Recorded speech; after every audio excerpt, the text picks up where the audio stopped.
और अगर किसी कारण बीजेपी ने नहीं माना तो फिर हम पहला काम, जैसे ही इंडिया गठबंधन की सरकार बनेगी, जो बनने जा रही है, पहला काम हम जम्मू और कश्मीर के लोगों को स्टेटहुड देने का करेंगे। नमस्कार, आप देख रहे हैं GP9 टीवी और मैं हूं आपके साथ डॉक्टर गौतम पांडे।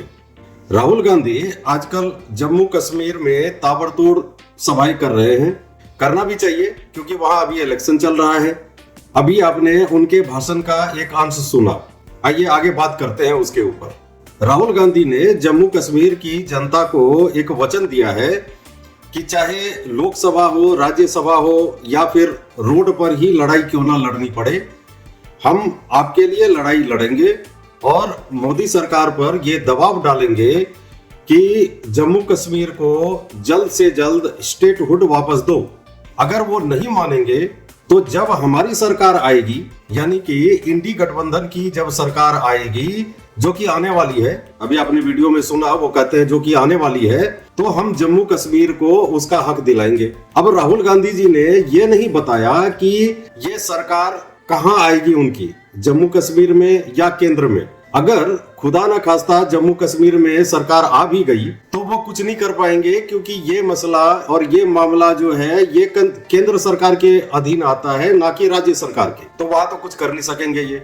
और रहा सवाल कि अगर वो ये कहते हैं कि इंडी गठबंधन की सरकार केंद्र में आएगी तो कर देंगे, तो इसका मतलब है कि उन्होंने इस मुद्दे को 4.5 साल के लिए आगे ठेल दिया, क्योंकि अभी तो केंद्र में एनडीए की सरकार है, अभी इनकी सरकार तो बनने से रही, और अगर केंद्र में इनकी सरकार नहीं बनी तो फिर ये जम्मू कश्मीर का कुछ नहीं कर पाएंगे।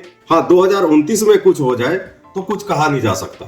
आइए आगे सुनते हैं कि राहुल जी क्या कहते हैं। आपका लोकतांत्रिक हक आपसे छीन लिया गया है, मगर हम चाहते हैं कि जल्दी से जल्दी आपका जो लोकतांत्रिक हक है, जम्मू कश्मीर का जो स्टेटहुड है, वो आपको वापस मिले। और मैं आपको यहां गारंटी देता हूं कि अगर बीजेपी ने आपको स्टेटहुड नहीं दिया तो हम विपक्ष में हैं, हम इंडिया गठबंधन का पूरा दम आपको स्टेटहुड दिलवाने में लगा देंगे।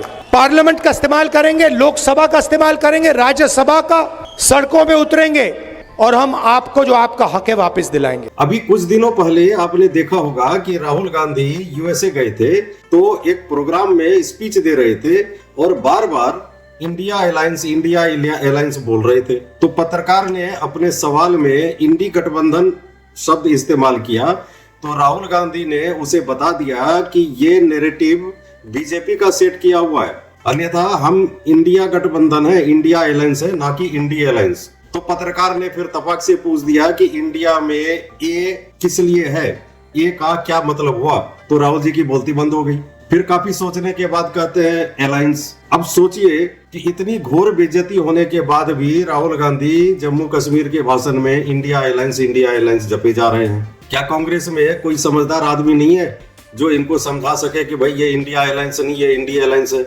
और आगे सुनिए क्या कहते हैं ये आक्रमण जो जम्मू कश्मीर में स्मॉल और मीडियम बिजनेस पे हुआ है, ये बाकी देश में भी हुआ है।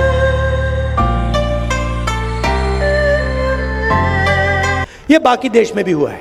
पूरी सरकार अदानी अंबानी जैसे अरबपतियों के लिए चलती है।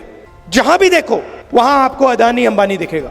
आज पूरी की पूरी सेब की इंडस्ट्री अदानी के हाथ में है। हिमाचल का सेब अदानी के हाथ में, जम्मू कश्मीर का सेब अदानी के हाथ में। और यही हर इंडस्ट्री में यही हो रहा है। एयरपोर्ट में जाते अडानी टैक्स, पोर्ट में जाओगे अदानी टैक्स, मोबाइल फोन चलाओगे अंबानी टैक्स, सड़क पे चलोगे अदानी टैक्स, अनाज में अदानी टैक्स, सेना हथियार का प्रयोग करेगी अदानी टैक्स, कारतूस अदानी टैक्स, अग्निवीर अदानी टैक्स। ये कब तक चलेगा?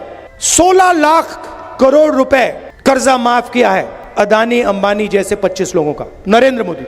भाई, भारत चांद के उस साउथ पोल पर पहुंच गया जहां आज तक कोई नहीं पहुंच सका, परंतु ये राहुल जी अभी तक अडानी और अंबानी के पीछे ही पड़े हुए हैं। जहां भी जाओ, जैसा भी भाषण दो, हर एक भाषण में उनकी शुरुआत अडानी अंबानी से होती है और अंत भी अडानी अंबानी से। कोई इन्हें समझाए कि भाई देश के लिए विपक्षियों का भी कुछ कर्तव्य होता है, ये नहीं कि बस सिर्फ भाषणबाजी और वर्तमान सरकार को कोसते रहो, इससे राजनीति नहीं चलती है। मैं तो हैरान होता हूं ये देखकर कि ज्यादातर विपक्षी नेता सिर्फ सरकार की बुराई करने में ही लगे रहते हैं। अपने क्षेत्र में तो बामुश्किल ही दिखाई देते हैं वो। कभी जनता से सीधा संवाद हो जाए तो जनता खुद को धन्य मानती है। पता नहीं ये इंडिया अलायंस वाले को अडानी अंबानी से क्या प्रॉब्लम है। शायद इनका भारतीय होना ही इनकी प्रॉब्लम है, क्योंकि देश की तरक्की में ये बहुत बड़ा योगदान देते हैं। क्या कभी इन लोगों ने किसी विदेशी कंपनी के खिलाफ कुछ बोला है कि ये यहाँ क्या कर रहे हैं, इसे भारत में नहीं होना चाहिए? ऐसा कभी नहीं बोलेंगे वो। मुझे लगता है कि किसी बुजुर्ग कांग्रेसी से इनको क्लास लेना चाहिए, तो वो बताते कि ये बड़े उद्योगपति ही हमारे देश का नाम रोशन करते हैं और लाखों लोगों को नौकरी और रोजगार देते हैं। ये वही अडानी अंबानी है जिन्होंने कोविड पीरियड में सबसे आगे बढ़कर दान दिया था, ताकि हम और आप जैसे लोगों की जान बच सके। उनके जान बचाने के लिए जरूरी और अत्यावश्यक सामान खरीदा जा सके।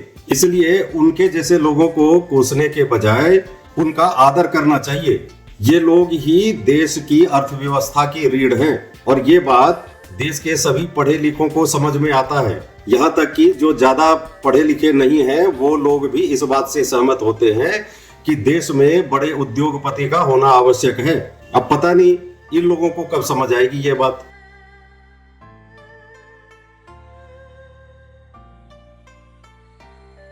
बचपन से ही मैंने अपने पिताजी से सुना है कि आजादी की लड़ाई लड़ने के लिए जीडी बिड़ला महात्मा गांधी को ब्लैंक चेक दिया करते थे।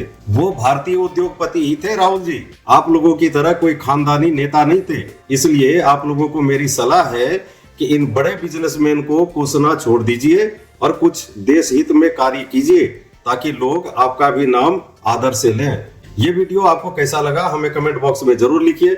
इस वीडियो को ज्यादा से ज्यादा लोगों तक शेयर कीजिए और अगर आपने अभी तक मेरा चैनल सब्सक्राइब नहीं किया है तो अभी कर लें और नोटिफिकेशन ऑन कर लें, ताकि मेरा वीडियो सबसे पहले आप तक पहुंचे। धन्यवाद। To protect your city from noise pollution, stop honking. For your children, save water, save life.